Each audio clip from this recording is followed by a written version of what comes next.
One of the very first video game compilations I remember was a 6-in-1 packing cart for the Sega Genesis back in the day, and all these years later there's a new compilation called the Sega Genesis Classics on the PS4, Xbox One, and PC.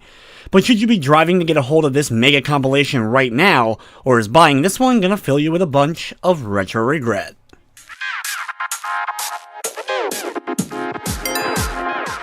For the most part, the Sega Genesis Classics collection is a great compilation of these retro games. If you're someone who's just looking to play these games for the first time in many years, you're gonna absolutely love what's included here.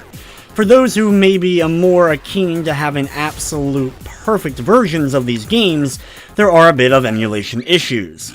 What you're getting here with Sega Genesis Classics is 53 Sega Genesis or Mega Drive titles. There's no Game Gear and no Master System included, like we saw with Sonic's Ultimate Genesis Collection a few years back on PS3 and 360.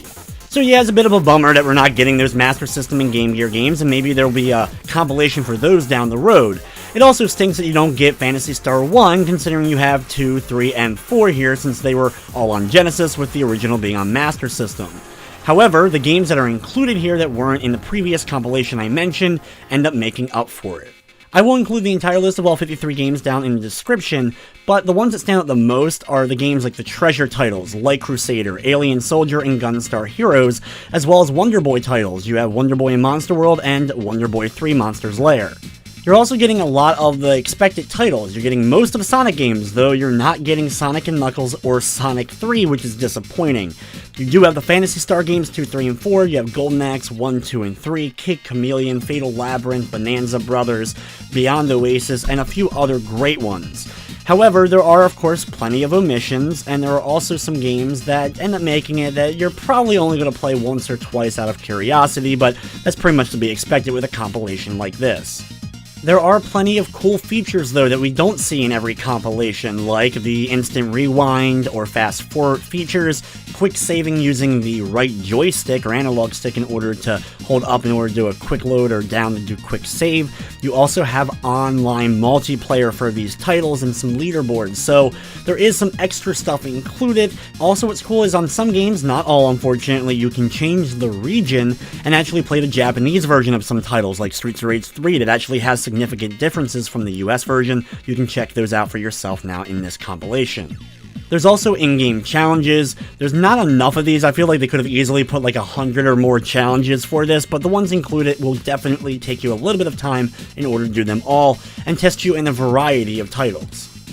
There's also some things in the emulator settings that you can mess with, change aspect ratio, sprite limits, stuff that you can do in a lot of modern emulators, stuff that's been around forever, but usually don't see it in compilations, so that's kind of cool. What wasn't cool though is without messing with any of that stuff, I ran into some sound glitches here and there. Some games were worse than others. Here's an example of just what I'm talking about.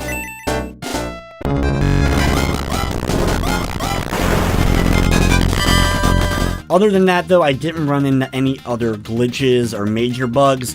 I've only had a little bit of time to mess with the multiplayer online. There just wasn't a lot of people playing yet, so I can't fully judge that, but it seemed to be working okay. Sega Genesis Classics is available now for $29.99 on the PS4, Xbox One, and PC. It does feature a Platinum trophy. The difficulty will depend on how familiar you are with retro games and a lot of the titles included here. You have to do all of the in-game challenges, and some of these are actually quite challenging, and you can't use save states during them, so it may take you a little bit of time to do them. Overall, there are no shortage of compilations when it comes to Sega games. A lot of the games included here have been on a ton of other compilations before. It's weird though that there's some major omissions like Sonic 3, Sonic & Knuckles, and Echo the Dolphin for example, but the inclusion of stuff like the Treasure games, Shining Force 1 and 2, and a few other games makes up for it and will probably end up getting you plenty of hours of gameplay, especially if you're playing these games for the first time or first time in many years. Hopefully they end up fixing that sound issue before too long, but with everything said, I'm still going to be giving the compilation a 7 out of 10.